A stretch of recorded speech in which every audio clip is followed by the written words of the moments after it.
Hello everyone and welcome to Get on the Bus, Rev Up Your Reference Skills program. My name is Jamie Marcus and I'm the Library Development Manager at the Wyoming State Library. And today you are watching the archived version of image searching. Unfortunately, whenever we did this program live last week, we had some technical issues and it just didn't take. So I'm going to give you a few quick announcements, then we'll jump right into the program. First of all, if you do the homework for image searching by March 25th, you'll be entered to win a $25 Amazon.com gift certificate, as well as a Boogie Board LCD writing tablet, which is a pretty neat thing to have around. And in fact, folks who have won those already have sent me emails asking where they could buy more of them.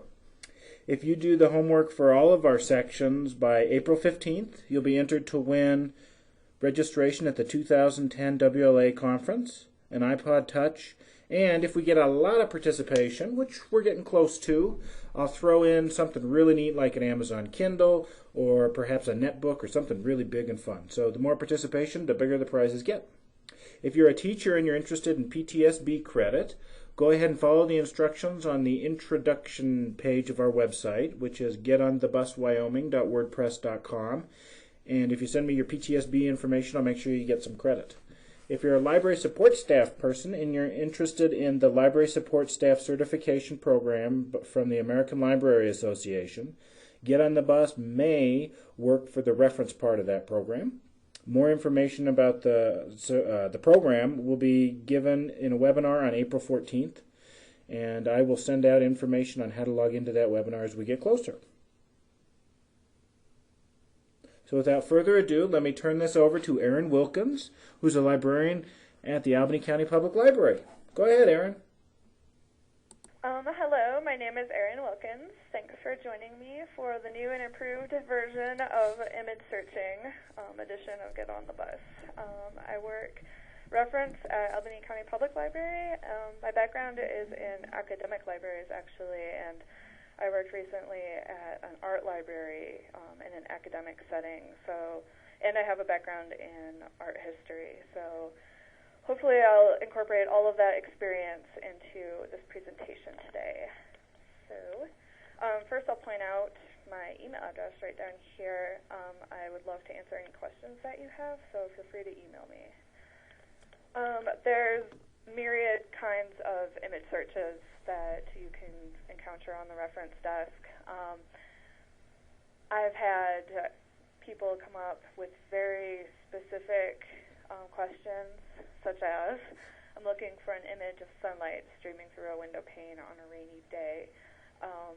That it can be a problem because they have a very specific mental image. They're translating it into words, and then you're trying to understand their words and forming your own mental image and finding the meeting ground between the two mental images that you both have can be tricky. And how do you look for something like that? So I'll be talking a little bit about that. So you have issues of subjectivity and translating your visual concepts into words. The flip side of that coin, someone has a mental image, but perhaps they don't have the art background to really know how to ask for what they want. And of course, as reference librarians, we're all used to this. It can be a little harder, I think, with images to kind of tease out what exactly they need. And so I need an image of a painting by some guy. The one with the ballerina, you might be thinking of Degas. There's a few problems with that. When Degas did tons of paintings of ballerinas, and perhaps this patron is not thinking of Degas at all. So that can be a needle in a haystack kind of question. And then there's the inverse of this that I get a lot on the reference desk at the public library that I work at, where they come up to me with an image, and they want to know what it depicts.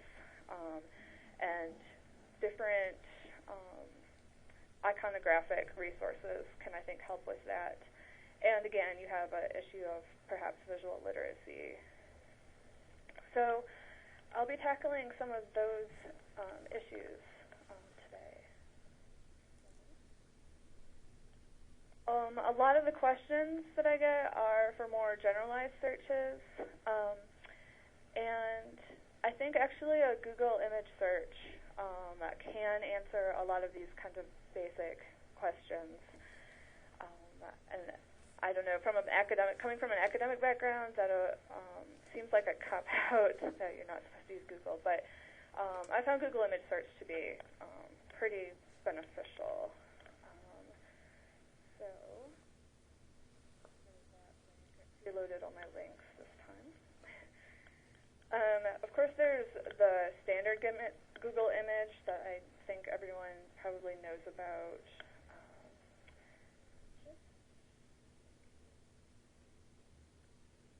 Don't know about the advanced image search, which as librarians I'm sure you all do. I would always go to the advanced image search, and the nice thing about this is you can specify line drawings, clip art, photo content, and you can specify size, which is helpful if someone needs to print something out. Often they want to print out their images. You can specify those things. That's all covered for Google, the basic Google image search. Then we have Google Image Swirl, which is a newer thing.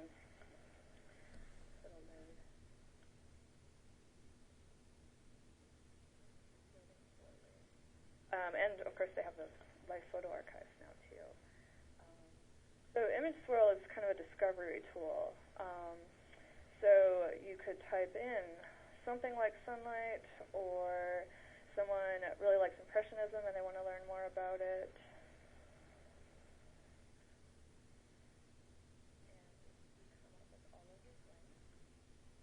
And you can kind of explore different Impressionist artists this way. Someone might see this Van Gogh and say, oh, I love Van Gogh. You can go to different versions. That's really helpful because it's color contrast in prints, and just, online versions varies dramatically, as you can see. And then, of course, these aren't all Van Goghs, but paintings that Google thinks are fairly similar. It looks like by color and by style, of course, they're all Impressionist. So you can kind of go in if you want to see a specific image. And you can go back and it will reorder. It's like a word cloud in that it automatically reorders your search when you select an item. I think that can be really helpful for anyone just who wants to discover more about art, maybe wants to know about a specific movement, things like that.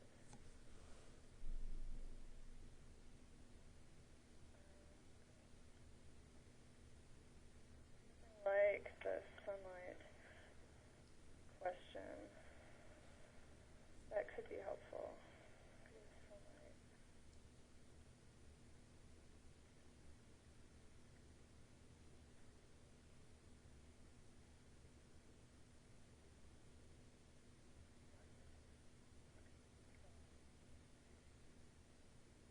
So that's something I think it's new. Of course, I think it's in beta. Yeah, it's in beta. So that'll be something that they'll probably keep working on and improve. But it's pretty exciting. They're also, let's see. Oh, they got rid of it. They were allowing people to tag as well. They were kind of turning it into a game where they time people, and you could go in and pair up with someone and just tag different photos to improve their image searching. I don't know where that one is. But that's an interesting idea. Then that will improve the search queries and builds off of semantic tagging, which is how patrons search. That's kind of exciting. So that's just Google Image Swirl. Another tool I've used quite a bit actually are catalogs, just online catalogs. If you include chiefly ill in Wildcat or ill in a keyword search, you will encounter books with illustrations. Of course, and that can be really helpful, especially the chiefly ill. I did a search for fashion and chiefly ill and came up with some really great things. That can be another really great way to find illustrated works. Let's see. With that one, of course, that one can be like finding a needle in a haystack, so of course use your discretion. If it's someone's looking for something on Picasso, I guess that's kind of a no-brainer, Picasso and ill or something. But if it's something like they want to find a Chanel dress from the 1950s, say, you could do fashion and ill and kind of peruse. Especially if your library has a decent kind of art or visual arts kind of department. Another thing are like vertical files. I know some libraries have them, some don't. Some are cataloged, some aren't. That can be a useful resource. That's another one. I tend not to use that too much, but because they are usually not, the contents usually aren't cataloged in my experience, but that's something to keep in mind. Another really cool discovery tool is this ID Labs.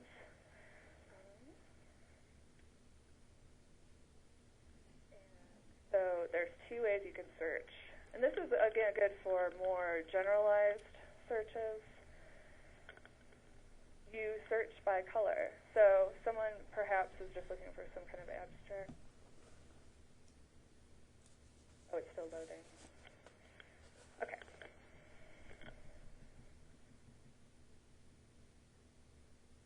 So I just select this color and slowly, apparently. Yes, there we go. So you get images of just that primary color. That color primarily. You can add, I don't think there's a limit. Again, just another great kind of tool to just kind of poke around and see.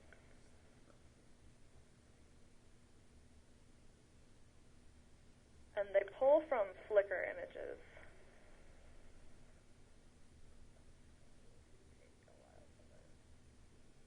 I'll take my word for it. They pull from Flickr images. They have another tool that allows you to combine tags with their visual search, which might be a little more practical if it's something slightly less abstract.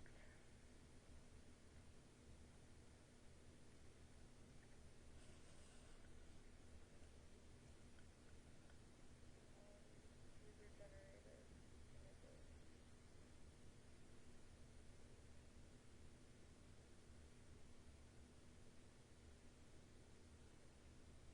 They have load random and load interesting.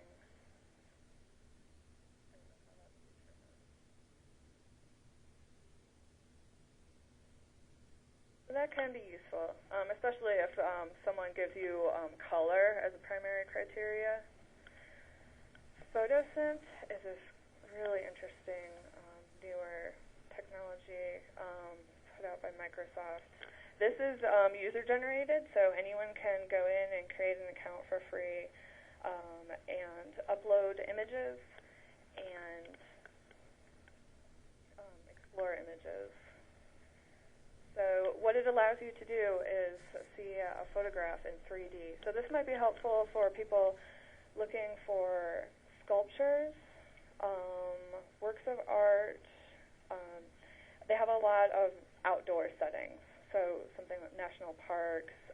They have an amazing one of a town center in Marrakesh, Fenway Park or Fenway Stadium in Boston, things like that. And so you can explore, you can browse, you can search. The things, if you're going to use this, you want to look at how many photos they have. The more photos, the better it's going to be, the more dynamic it'll be. And the synthiness rating, closer to 100%, the more impressive it will be.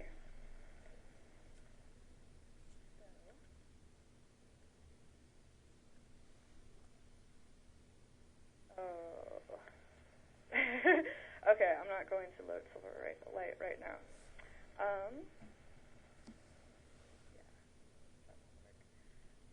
But if I had Silverlight uploaded, what it would do, it would bring a full screen image of this bookstore, and then you can just click around, and it gives you a 3D view, basically, entirely based on the photographs that the user uploaded.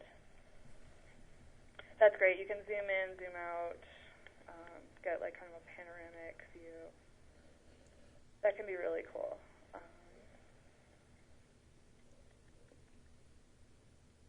Okay. For more historical images or art historical images, there's the Library of Congress's American Memory, which you probably know about. And this is great for any kind of documents, primary source materials. They have, of course, lots of, my favorite personally is old advertisements, and they have maps. They have a lot of photographs, so if someone is looking for old photographs, old daguerreotypes from the Civil War, this would be a great place to go. Things like that.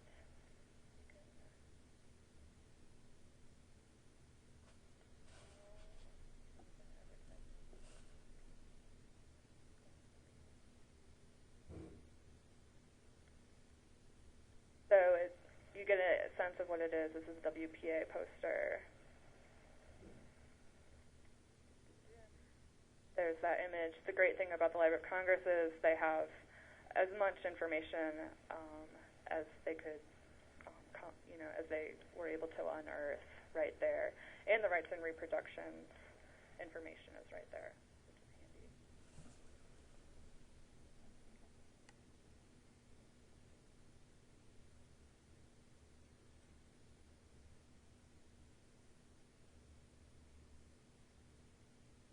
So great for anyone doing historical research.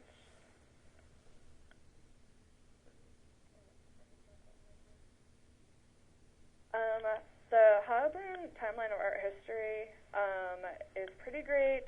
If you have a question that's more about art history, it's put out by the Metropolitan Museum of Art. It's worldwide in scope, and it's great. They have both, you can browse, you can search, and it has a lot of slant on education. So if someone were interested in learning more about African art, say, they have these essays, all of these.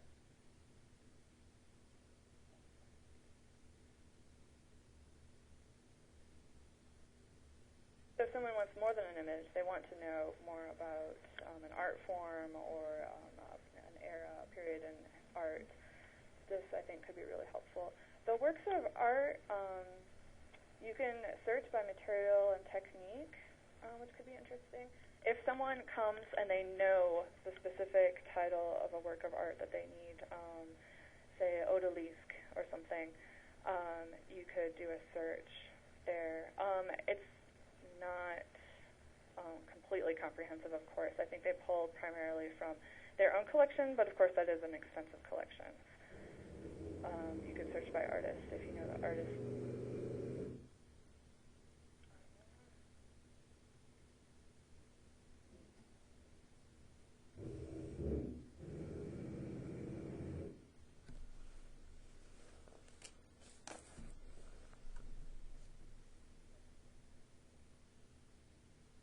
Have a nice little summary where it's nice to see visually, especially if you have, say, an artistic person, they might appreciate the maps or the timelines because it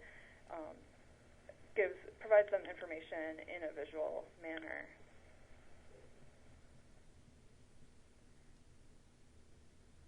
And you can just explore by region. A lot of art history tends to be kind of Eurocentric, so in America, what we've come across a lot is fairly Eurocentric, so it's nice that they have these little forays and some explanatory material.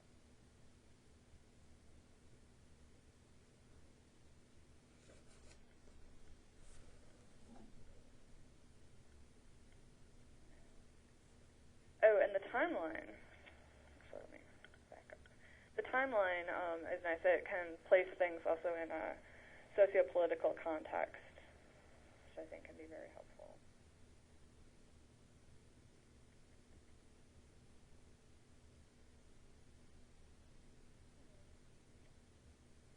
Okay, yeah, normally it loads more. There we go.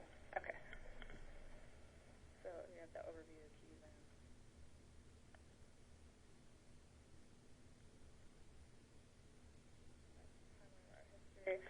Art Store is a great tool. If you don't have Art Store at your institution, I think Heilbrunn is one of those, and I'll mention a few more that are nice substitutes. If you do have Art Store, and I believe every academic institution in Wyoming does have an agreement with Art Store, all community colleges, the University of Wyoming. If you have access to that, that is a great resource. You can pull up a ton of images. Museums and institutions from all over the world have provided their images and share the images and a lot of information about each one. But unfortunately, yeah, that is one that requires money, so I don't think any public libraries in Wyoming have Art Store. But fear not, we have other things. So moving on. The iconographic work, this one can be really interesting. This can really test kind of, I think, reference skills. It's a lot of detective work, so that's pretty cool. And there's a few main iconographies that seem to come up a lot, so those are the ones that I included here. If you have Christian art, symbols of the saints in art can be very helpful.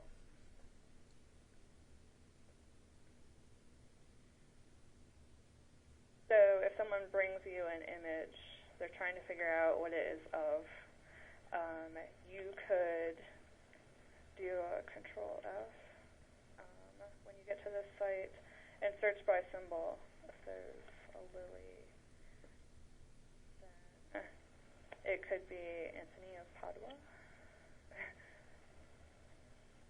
Catherine of Siena, Dominic. So you can go through that way. If they happen to have the title, that would be very helpful. Then you can do a search by name, possibly if the name is included in the title. And the nice thing is then when you come across something that you think might fit, you click on the name and it should show you an image.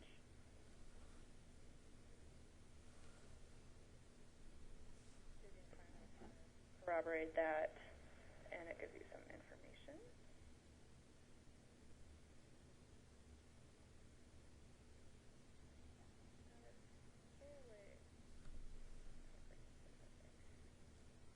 Another one that seems to come up a lot is mythology.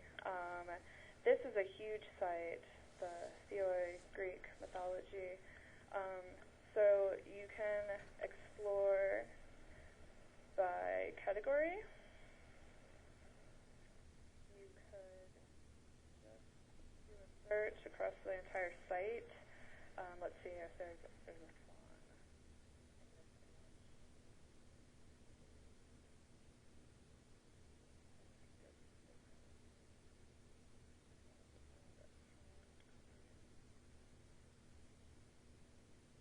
I think this can be really fun. It can be really frustrating at the same time. So this is a case where if you know someone who knows a lot about art history or mythology, it'd be helpful to pull them in too, possibly.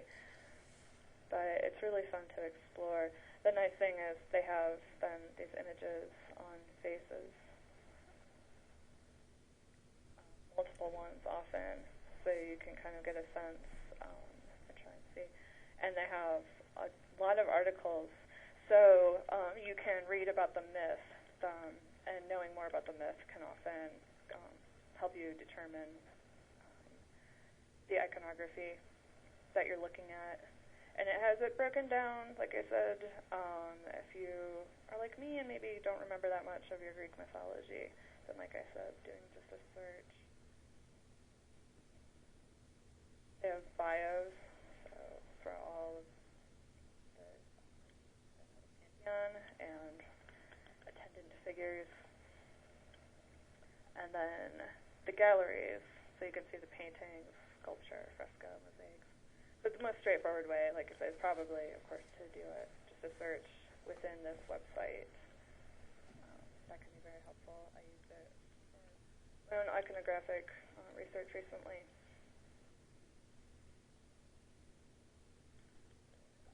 When it comes to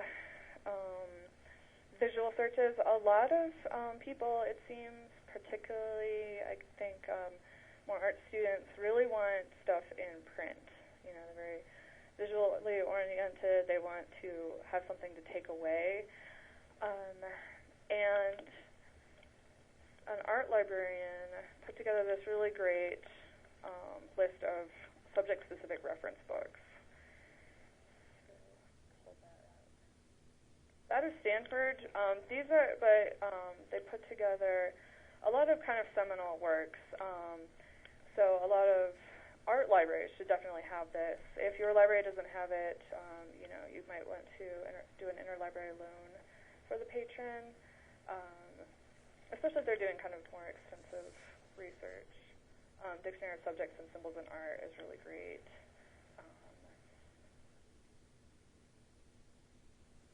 And you can just tell, it's pretty straightforward based on the title.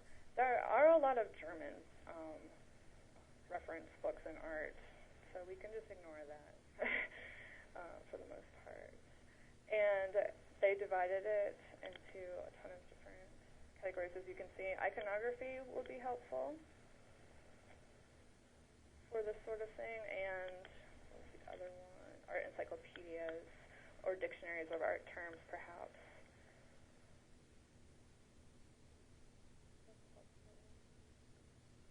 And then they have the online resources and databases.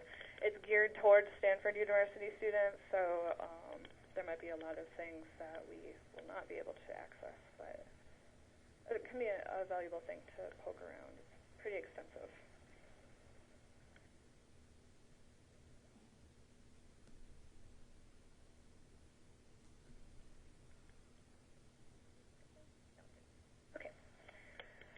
So these are massive sites, the kinds of sites that you could get lost in for days. And I think these can be really great. For those of us who don't have ArtStore, it's just a wealth of information. This first one, Art History Resources on the Web, put together by Professor Wickholm, pretty well-known resource. So you can search within the site. You can search by region, search by period,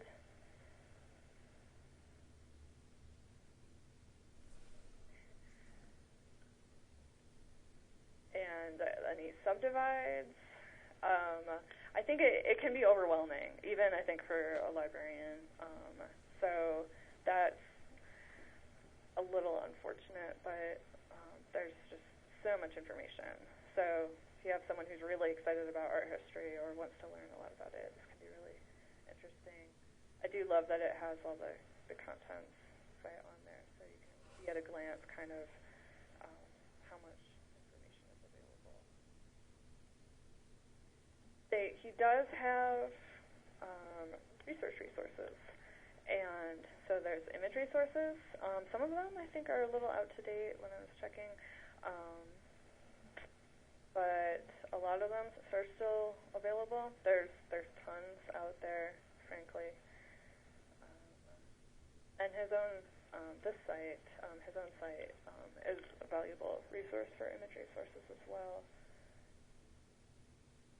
Bads is a pretty well-known one. Orbis. Although that is commercial still, I believe. I can't remember if it was acquired, who acquired it.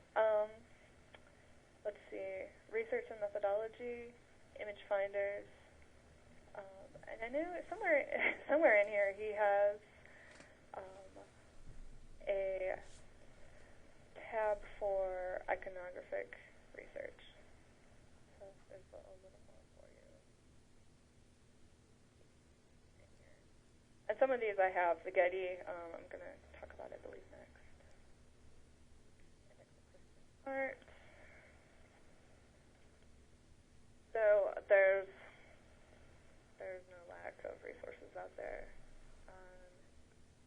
Art Cyclopedia is another huge one. This one is nice. I think it's a little easier to navigate than the other one. You could search artist by name, artworks by title. I've had people say, oh, I went to this specific art museum and I'm looking for this certain painting that was there. You could type in the art museum name. It'll just take you to their website and then kind of poke around. If you can't find it on their website, you could contact the museum directly and try and give them as much information as possible. And again, I like this has browse artists by women artists or nationality, kind of overlooked a lot, it seems. So if I were doing a search for the odalisque, which many artists have tackled, then it will bring up all iterations that it knows of.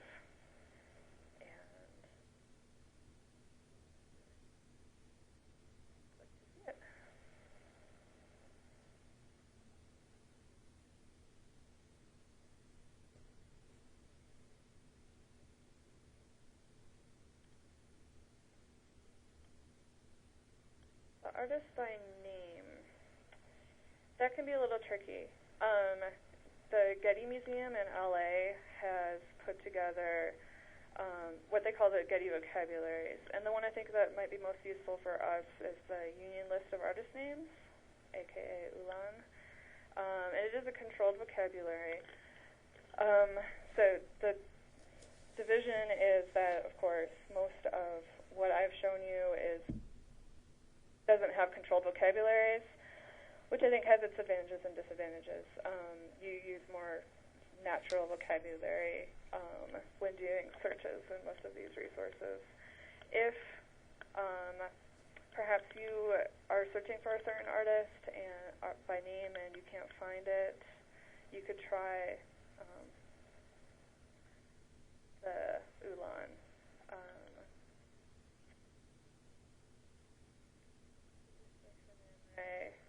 It will tell me the preferred terminology. So perhaps if I couldn't find something under Man Ray, I could do a search for Emanuel Radzinski. It's much more likely that it would be under Man Ray. That's what he created art under. But other artists, might have changed their names multiple times, might have single word names. They just want to confuse you. So this can be valuable, kind of a controlled vocabulary resource. The Getty vocabularies has other ones. Let's see, controlled vocabulary for art type. But I think that's really more for catalogers, frankly, which I am certainly not. So, but they do have the art and architecture thesaurus and the geographic names. So, it can be helpful to keep in mind.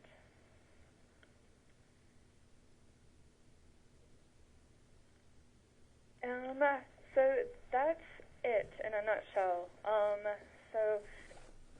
Like I said, for the more generalized searches, I think, like I said, doing a Google image search a lot of times can be helpful, poking around.